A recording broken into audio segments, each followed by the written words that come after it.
Hi, my name is Zoe Geely. I'm the Senior Participation, Learning and Interpretation Officer here at the National Waterfront Museum in Swansea. So we're sitting here today in the Graft Garden, you can see behind me. This project was set up in 2018. It was in partnership with Owen Griffiths, who's an artist working on the Now the Hero project. That was led by Mark Rees, and it was part of a big performance theatre piece which started off on the beach and ended up in Bramwyn Hall. And this has been a legacy project from that, and has continued to run every week here in the National Waterfront Museum Gardens, which is, as you can see, a fenced garden situation. So we work with volunteers every Friday who manage the garden for us. So everything you can see here has been built and grown and developed by those volunteers. And they're all from different areas of the city.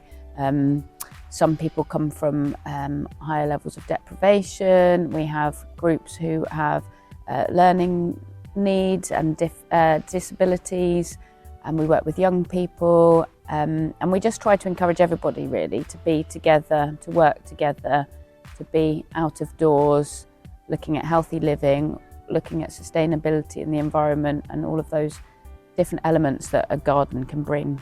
We do cooking, and we grow the vegetables, and then the idea is we do that kind of field to fork learning, so that we grow the vegetables and then we learn how to cook them, we learn how to eat in a more healthy way, and looking at, obviously with the cost of living crisis, we're looking at how to make things more cheaply for people as well.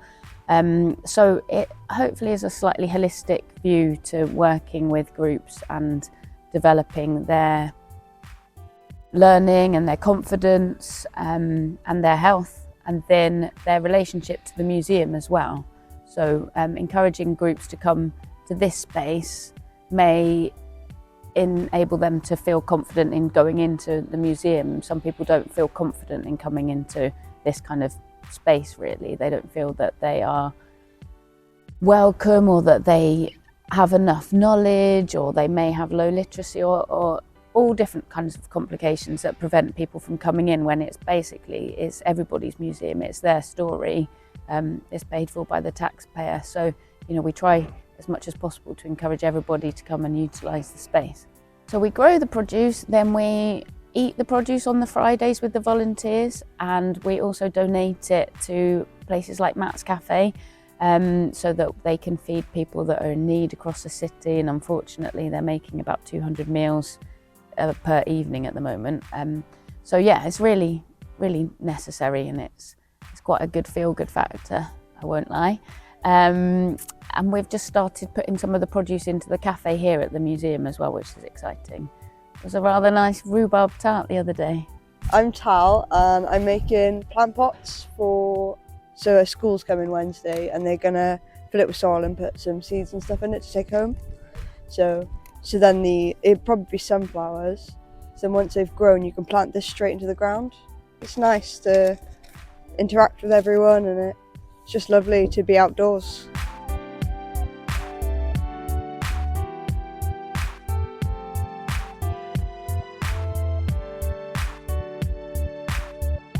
I'm Cheryl, and I work for the Woolwich. I'm part of a new pilot scheme where we work on people's strengths and their assets, and so I'm working with an individual today who's shown me some horticulture skills, and yeah, I've seen this project and I thought this would be great to get involved. So I think it works really well in getting people out, getting them involved in the community, giving them a sense of purpose, sort of building on their already existing skills. I work for the Woolwich, which is a homeless charity, and I'm working within the hostels in Swansea, so they're temporary accommodation.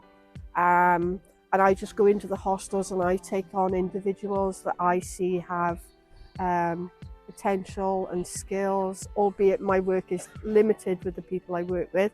But yeah, I just work to what they want to do rather than what my agenda is. So, it's very much person-led.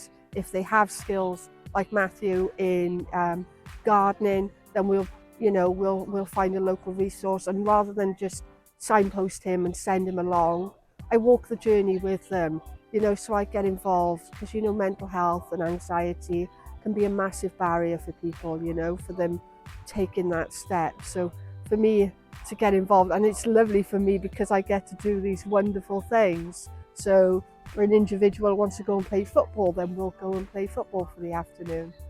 Hello there, how are we doing? Nice day? Well, almost. We're hoping for some spring. It's almost there. Yeah, I like spring because everyone likes spring. Things grow in spring. Before then, no. They like sun and rain. Things grow there, don't they? The veg field closed down volunteers because the fellow who did the art project there, Owen Griffiths, he said, come up here instead. So I came here because the volunteers stopped there. I came here then to continue gardening. Well, I like gardening. And I've been there ever since, about 5 years. I enjoy weeding. If you look at a bed full of weeds, look, oh, look at that. At the end of the day, I've done it. It's clean now. So that's my story. Well, do I like it? Well, it's fantastic because it's like a family. Members of the family. Because when you got a young family and you sort of move off and they got new families, and so you miss the companionship. Here we got it.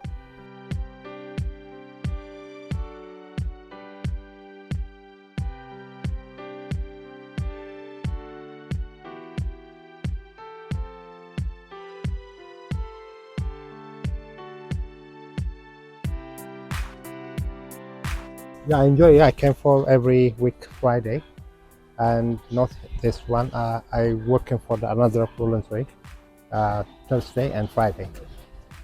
And what do you like most about it? Everyone, I don't mind. You like the people? Yeah, I like the people. Yeah, the people is good because we're working for a long time, almost 4 years. Yeah.